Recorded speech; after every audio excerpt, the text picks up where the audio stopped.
tai praeitam video, kurį galit pasižiūrėti, bus nuoroda įdėta, kaip čia viskas išvedžiota buvo ir kur kas nueina. O šiandien turim tokią situaciją, kad jau yra viskas pajungta ir atlikti bandymai hidrauliniai. Jo, tai vakar pasidarbam, turėjom šiokią tokią bėdelę nedidelę. Pamiršau, kad visi kolektoriai buvo atsukti, net ir tie, kur prie jų niekas neprijungta, tai pradėjom pildyti sistemą su santechniku, kuris buvo atvažiavęs, ir viskas pradėjo bėgti. Tai teko ir valyti, ir sausinti, ir džiovinti. Tai dabar gal pasakyk, ką pats darėjai, ką ne pats darėjai. Tai viską pats dariau, išskyrus atvažiavo santechnikas ir pasijungė tą slėgio sukėlimo aparatą ir užpresavo antgalius ant galinių taškų. Tai kadangi pas mus slėgis yra 4 barai, tai sakė, kad reikėtų dvigubai pakelti bandymo slėgį, tai buvom pakėlę iki 8 ir palikom per naktį. Tai žodžiu, kaip ir viskas yra tvarkoj, kai kur palašėjo, reikėjo šiek tiek paveržti va šitas jungtis. Gana tikrai stipriai reikėjo suveržti, kad jos išlaikytų ir nenorėtų vanduo veržtis. Tai dabar čia katiliniai turim 2 mazgus, čia kur minėjau praeitam video, kad stovės filtras minkštinimo, o čia jau stovi kolektorius ir sujungta viskas kaip jau ir turi būti. Tai žodžiu, čia tokias padaryta pas mane tokia sistema, kad viskas, kas ateina čia, praeina į namus, šaltas vanduo, ir užeina į kolektorių, iš kolektorių išsiskirsto vėl po va šitą patalpą. Tai yra keletą laisvų dar vietų skirtų kažkam pajungti, tai skalbimo mašina stovės ir panašiai. Tai su karštu vandeniu irgi tas pats. Tai visur naudojom 1 colio visus alkūnes, trišakius ir kranus. Šitie vamzdžiai yra 25 naudojami Kantermo. Ir kolektoriai Kantermo. Čia padarytas dabar yra užtrumpinimas, kad šiltas ir šaltas vanduo susijungtų ir slėgis būtų tiek šiltam, tiek šaltam vandenį vienodas. Tai iš šitos vietos... Mes dar nepasako mano kartą apie skalbyklę. Nieko, su džiovyklė. Čia va atstovės viena kitos. Va būtent va čia va. Aha, ir ką tu čia atvedai? Tai jinai pasijungs nuo šito kolektoriaus, o čia yra kanalizacijos patinkinė detalė ir įsidės šitoks įvado, prisisuks šlangutį prijungti ir tiek čia tų žinių. Čia visai toks fainas dalykas, kad nereikia sifono, čia viduje jau ir sifonas yra. Tai šitas nusipjauna gražiai ir užsideda dangtelis, toks vamzdelis išlenda ir viskas. Tai nieko papildomą čia daryti nereikės. Šiaip skalbimo mašinai kaip ir sifono nereikia, nes skalbimo mašina išlanga taip jinai tokį turi formą ir, žodžiu, tenai tas vanduo užsilaiko, kad blogų kvapų neįtų. Tai va čia va irgi jau surinkta detalė, tai santechnikas viską užpresavo.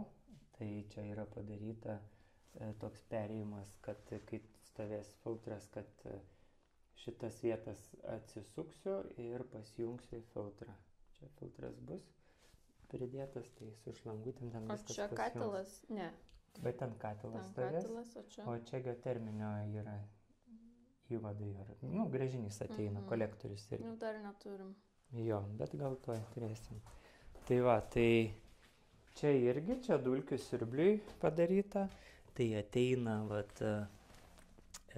alkūnė prietaisinė padaryta vandeniui pasipilti, kanalizacijai ir centriniam dulkių siurbliui. Čia dar yra. Jo, tai čia irgi standartiškai, kad pasijungs bus kranas su šlangutėm pasijungs, kanalizacija. Plautuvė čia dar bus. Ką? Plautuvė. Jo. Nu gerai, La, tai virtuvė dar. Ai, virtuvė, nu gerai, virtuvė. Oi, neparodžiau šito. Tai čia vat naudojama tokia detalė, kur ateina vanduo, praeina ir nueina toliau, jis niekada neužsistovės. Tai realiai čia geriamas vanduo. Ir jisai iš čia ateina. Kavos aparatas. Jo, ir iš čia ateina jisai va į čia. Jau šitas mazgas yra surinktas.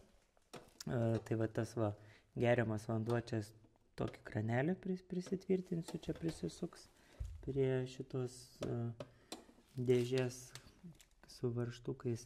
Tai irgi čia va ateina galinis taškas šalto vandens ir pasijungs tiek indaplovė, tiek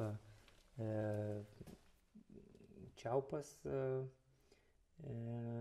Nu irgi visos detalės ir buvo naudojamos vienu Čia coliu. tam kanalizacija.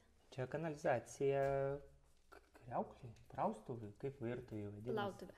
Plautuvė. O ten? Kas ten? Kas ten?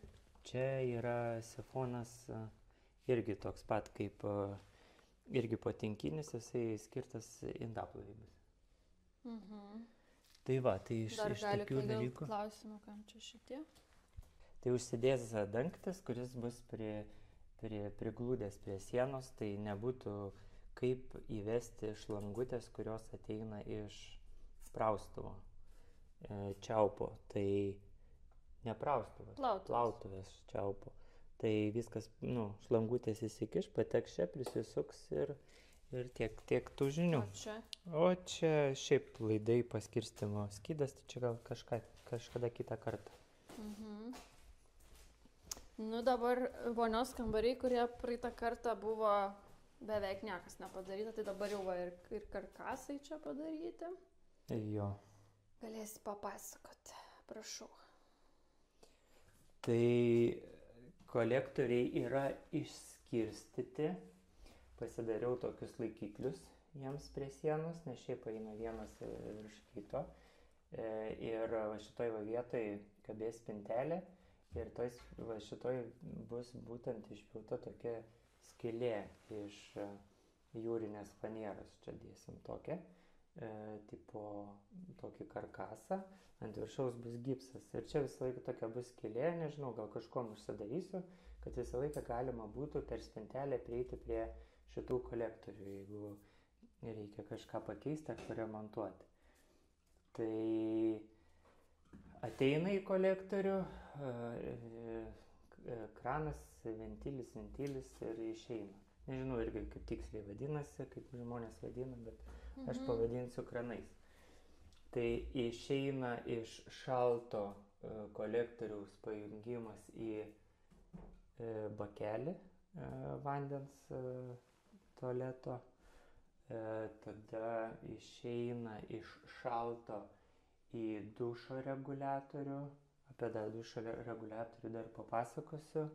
Čia mano projektas, tikiuosi pavyks. Išeina šaltas ir karštas. Tenai, kur bus visas maišymo dalykas sukonstruotas. Tai va, o čia yra patinkinis kranas sumontuotas. Tinkinis maišytuvas. Maišytuvas, jo. Snapas bus. Taip, o čia bus snapas. Tai į jį pasijungia šiltas šaltas vanduo, kaip ir standartiškai. Tik tiek, kad standartiškai šita detalė, iš šitos detalės išeinantis vanduo jau turėtų pakliūti į snapą. Bet aš išsivedžiau čia, dabar laikinai bus patrumpinta, kad tu pareguliuoji, čia bėga vanduo tam tikros temperatūros, kiek čia nusistatei. Vien dėl to, kad ateityje dar galėčiau įsidėti sensorių judesio, kad pakiši rankas ir pradeda vanduo bėgti. Tipo, turėsim sensorinį maišytuvą. Jo, bet jisai nebus sensorinis, pirktas, tai čia bus mano irgi kūrybos vaisius, jeigu bus laiko. Tai va, tai iš šitų dalykų... Čia dar buvo svarbu, pavyzdžiui, dažniausiai šita visa dalis būna vientisa sujungta, tau reikėjo būtinai, kad atskirti. Jo, nes aš kitaip nebūčiau galėjęs. Tai šitoj vietoje tiesiog tą tokį maišytuvą, kuris palaiko tam tikrą temperatūrą, tarkim, pakišus rankas, sensorius suveikia, įsijungia vandens padavimas tam tikros temperatūros ir bėga. O jeigu tau neaktualu ta temperatūra, tai tiesiog tu susireguliuoji, čia pasileidi vandenį ir sensorius jau nebeveikia. Tai čia, tokį galvoju, gal išeis pasidaryti, jeigu išeis bus puiku, jeigu ne, tai ir... Tai paprastai naudosiu. Tai paprastai naudosiu. Jo, tai va čia, kadangi čia stovės vonia, tai taip pat yra lietaus vieta, čia yra dušelio vieta ir visi šitie dalykai irgi nueina į va šitą vietą, kurioje stovės tas pats elektroninis, nežinau kaip pavadinti, maišytuvas. Tai jį irgi bandau po truputį konstruoti, žiūrėti, kas išeina. Tai pas mus, žodžiu, nebus to standartinio maišytuvo. Nėra čia ką reguliuoti. Jo, čia tiesiog snapas. Ekranėlis. Oi, čia snapas. Jo, čia snapas bus į vonę išbėgti. Čia dušelis, ten lietus. Ir kiekvienas taškas sueina į valdymo tokį centrą, kur varikliai po to reguliuos, ką tu nori, kur bėgt vanduo ir kokios temperatūros. Ir čia ekranėlis bus. Jo, čia ekranėlis, kur tu čia paspausi, kad Evelina maudosi ir pradeda bėgti vanduo. Tai vat galim ateiti iš anos pusės. Dar nebaigiam čia. O ką dar nori? Apie tualetą. Tai apie tualetą aš nežinau, labai daug ką papasakot gal negaliu. Kas va čia papasakok bus? Kur? Vat čia. Ai, tai čia yra, žodžiu, pasirinkom rėmą tokį, kuris turėtų kvapų ištraukimą. Standartiškai, jeigu perki su kvapų ištraukimu, tai į šitą vietą dedasi filtras, dedasi variklis, kuris traukia orą ir iš puodo įtraukia orą ir jisai per filtrą išpompuoja jau į aplinką be jokių kvapų. Tai mano sprendimas buvo visai kitoks. Nusipirkom rėmą su va tokiu pajungimu. Čia jau gamykliškai padaryta jo. Šita vieta yra sujungta. Ir jis išeina į viršų, kur pasijungs ateinantis vamzdis iš rekuperatoriaus. Ten pasijungs. Ir žodžiu galima bus nusistatyti tą traukimą. Kai tu, tarkim, prieini prie tualeto, įsijungia sklendė, atsidaro ir pradeda traukti. Tai čia kažkokio sensoriaus reikės dar įdėti, kad jaustų, kad tu įėjai. Arba tiesiog, kad tu įėjai į patalpą, tai irgi, tarkim, pradeda traukti orą. Tai čia toks, nežinau, papildomas. Alsuoklis čia? O kanalizacijos alsuoklis čia paslėptas. Aha. Ir jisai yra pajungtas prie taško galutinio. Dabar bus klausimas, ar būtinas alsuoklis? Tai va, nežinau. Bet nepakenks. Ne, pakenkti tai nepakenks. Jisai reikalingas dėl to, kad kai tu nuleidi klozetą, didelis vandens kiekis, susidaro vakuumas tarp, pavyzdžiui, sifonų, praustuvų ir panašiai, tai po biškį išsiurbinėja tą vandenį ir jeigu ilgiau nenaudoji, pradeda tiesiog prasiskverbti blogi kvapai pro tą sifoną, nes trūksta vandens.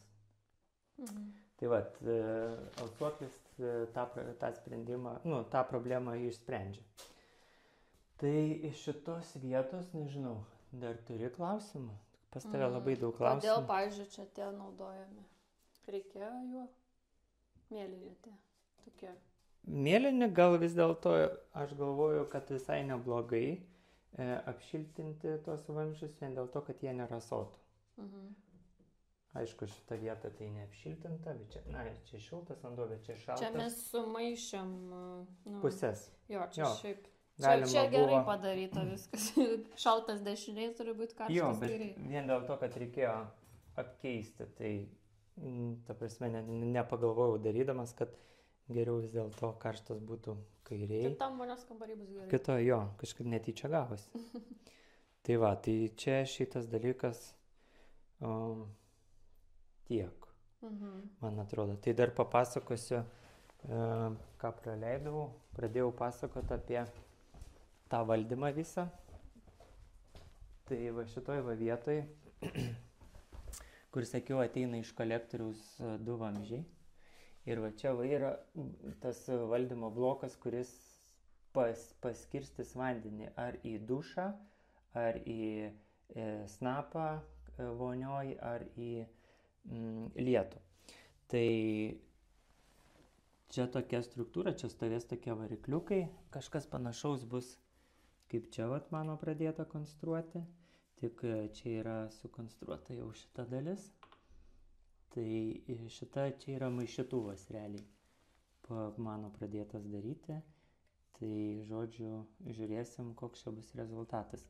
Bet aš manau, pasibandžiau, šiaip neblogai maišosi viskas, kaip ir viskas turėtų pavykti. Tai čia tokia hobis. Ir paskutinis vonios kambarys. O paskutinis vonios kambarys, tai čia irgi labai panaši situacija. Nu va, čia irgi jau karkasas yra visas karkasas, padarytas, tai kol neuždėjom su gipsu, tai norim jum parodyti viską. Jo, tai irgi lietus, dušelis. Nebus maišytuvo, bus ekranėlis. Jo, šitoje vietoje irgi įsistatys, tai irgi tokiu pačiu principu. Tai žodžiu, jeigu nepavyks, tai neturėsim nei vonios, nei dušą. Tai va, tai čia irgi įsistatys tas reguliatorius, kuris reguliuos tą temperatūrą elektroniniu būdu, gal taip galim būtų pavadinti. Tai va. Čia irgi patinkinis snapas. Čia maišytuvas. Jo. Ir irgi taip pat sueina 2 vamzdžiai į vietą, prie kurios pasijungs tas irgi pagal sensorių, kuris reaguos į...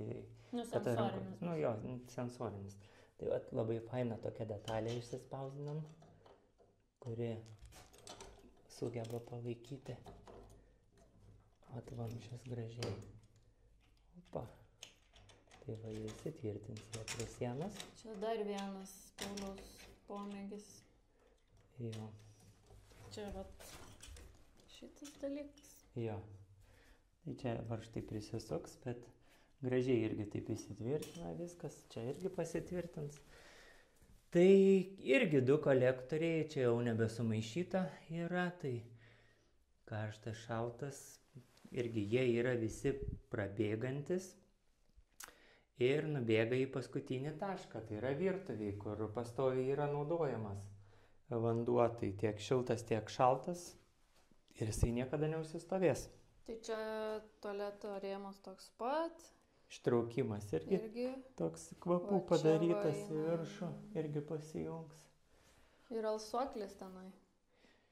Tenai irgi alsuoklis, jo, nes irgi paskutiniai vietoje yra tualetas stovintis, tai kad neištrauktų iš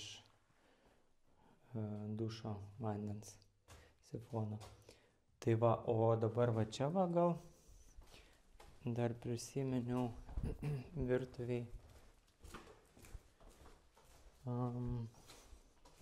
Va, šita va vieta, tai ateina iš po visų kolektorių karštas vanduo, pasiduoda į virtuvę, pasijungs čia kranas ir čia jau yra grįžtantis.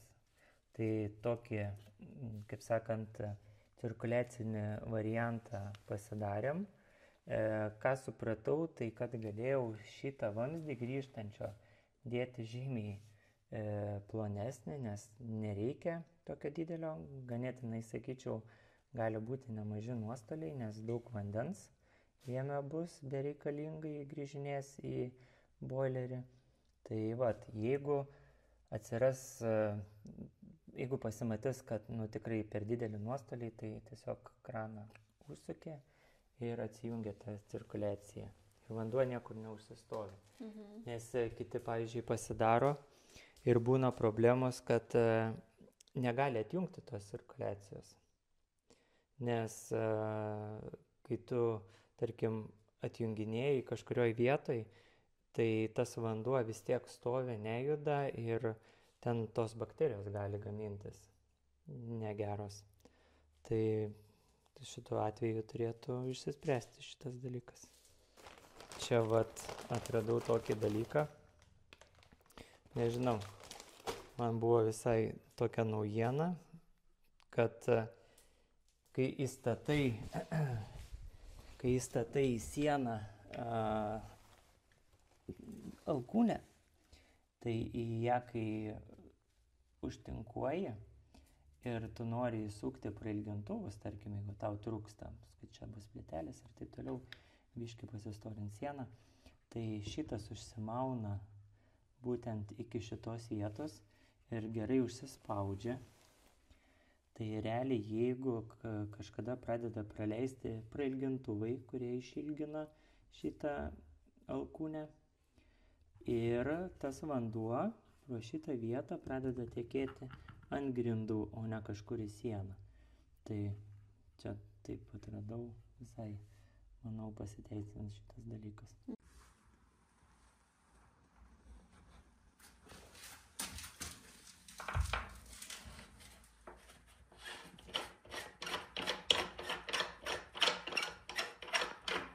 Čia yra alkūnė.